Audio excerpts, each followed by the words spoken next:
ఈ రాష్ట్ర ప్రభుత్వమే నివారించాల్సినటువంటి అవసరం ఉన్నటువంటి తరుణంలో వాళ్ళే తయారైపోయి రౌడీలుగా పోలీసులు లాఠీలు పట్టుకుని తెలుగుదేశం వాళ్ళకి భద్రత కల్పిస్తూ ఉంటే ఎక్కడ పోతుంది? ఆంధ్రప్రదేశ్లో ప్రజాస్వామ్యం ఉందా లేదా?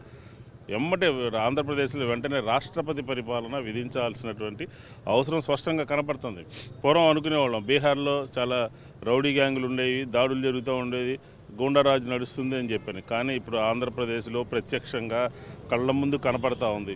ఈ రాష్ట్రంలో జరిగినటువంటి దాడులు, ఈ 20 నెలల కాలంలో ఆంధ్రప్రదేశ్లో జరిగినటువంటి దాడులను ఒకసారి పరిశీలిస్తే అంబటి రాంబాబు గారు కానీ, జోగి రమేష్ కానీ, పేర్ని నాని కానీ, కొడాల నాని కానీ, అబ్బాయి చౌదరి కానీ, లేకపోతే నెల్లూరు నుంచి ప్రసన్న కుమార్ రెడ్డి కానీ రోజా కానీ, ఇలా 20 మాసాలుగా, అలాగే తాడిపత్రిలో పెద్దారెడ్డిపేటలో ఏం జరుగుతుంది? నివారించలేరా? ముఖ్యమంత్రి ప్రోత్సహిస్తున్నాడా? ముఖ్యమంత్రి కళ్ళు మూసుకుని కూర్చున్నారా? పోలీస్ యంత్రాంగం ఏం చేస్తుంది? డీజీపీ ఏం చేస్తున్నాడు? వాళ్ళ దగ్గర ఉన్న లాఠీలకి పని చెప్పాల్సినటువంటి అవసరం లేదా? లేకపోతే తుపాకులకి పని చెప్పాల్సినటువంటి అవసరం లేదా?